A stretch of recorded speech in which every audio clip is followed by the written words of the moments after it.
Учурда биз Аксы районуна караштуу Авлетим айыл өкмөтүнүн Чоң Табар сай участкасындабыз. Бул жерде мындан 10 жыл мурда 12 үй бүлө көчүп келген. Арадан ушунча убакыт өтсө дагы аталган айылга электр энергиясы берилген эмес. Мындагы жашаган ар бир үйдөн кеминде 10дон ашык окуучу күн сайын мына минтип эшектерди минип, айрым учурда жөө таң заардан коңшу айылга 8 чакырым жолду басып өтүп билим алып келишет.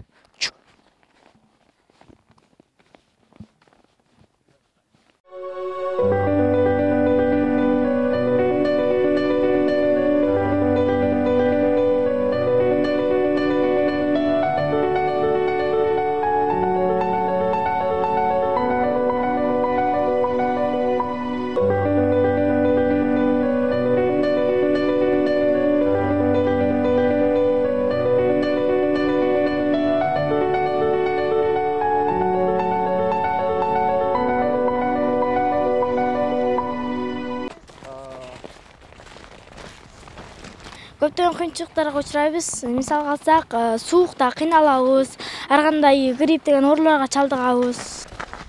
Эртең менен атам мен мектепке чейин эмес, айылга чейин жеткизет. Ал эми кечкесин бизди тосуп алат айылдан. Жарым жолго чейин барып чыгып, кайра ылай болуп, кайра келип, кийимибиз ошуп кеткен да убактарыбыз болот. Кандай суук түшөй келдиңерби?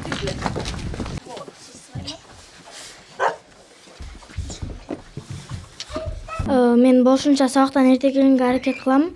Анткени бул күн чыкпаган күндөрү светибиздин батарейкасы жок болгондуктан биз тапшырма аткарганга аракет кылабыз. Бул күн баарында аракет кылып ушу тапшырмабызды аткаралы дейбиз. Эгерде жетишпей калсак, конечно, фонарь менен отурабыз. Фонариктердин дагы заряды же батарейкасынын тогу калбай калса, тапшырма аткара албай калабыз да.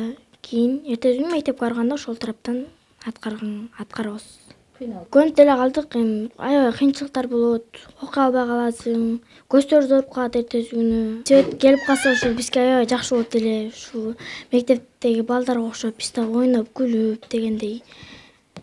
Мектепте балдар телевизор көрөт, биз да телевизор көрүп жыргап калмакпыз. Колдонушубуз керек.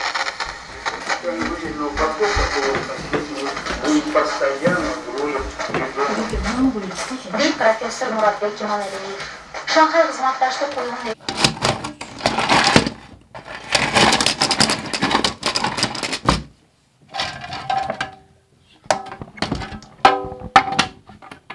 Свет жок, биз бул жашоодо ушул айылда бир 10 жылдан бери жашап келе жатабыз.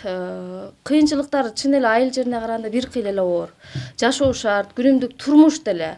Мисалы, свет болсо кадимкидей жашообуз деле жеңилдеп калмакта. Бардыгын ушу илгерки эле бир жайлоодогу жашоо сыяктуу жашайбыз. Илгери Союз учурунда кыштоо анан жайлоо деп коет эмеспи, ошол сыяктуу эле жашагандай элестете берем да өзүм жашоому.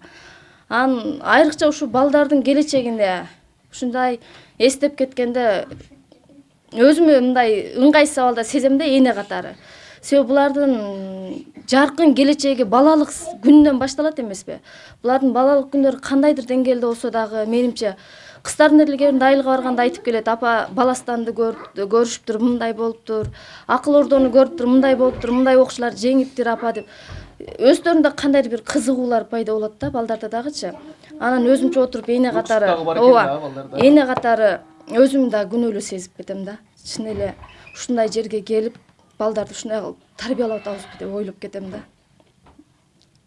Ошо.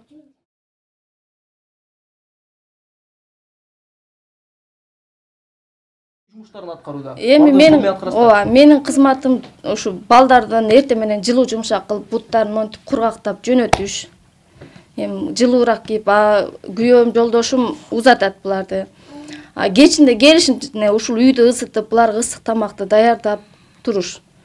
Ушул мен өзүмдүн милдетим ошол деп эсептейм да буларга. Курсагы ток болсо, үстү жылуу болсо, буту кургак болсо, ден соолугуна, окууна да жакшы. Мына бизде караңгы кирип калды. Караңгы киргенден кийин жашоо токтогондой болот. Телевизор жок. Айылга свет келип калсын деп биз да аракет кылып атырык. Келип калса гана бизге ham жашоо жакшы болот элек. Кечинде элге окшоп телевизор көрөт элек, холодильник иштетебиз. Мына 2 жылдан бери президентибиз аймактарды өнүктүрөбүз деп атыр.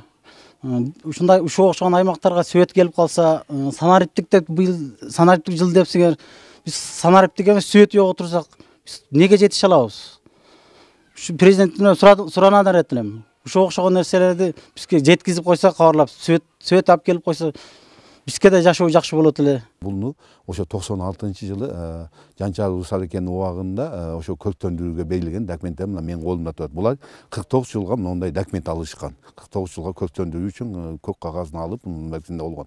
Азыр мыйзамда булар жоюлган пока, болгону өздөрчү бергисинде. Анан экинчиден, азыркы чынын айтканда туура, бул эле бек эмес, азыр трансформация деген биз үчүн да кыйын болуп атат.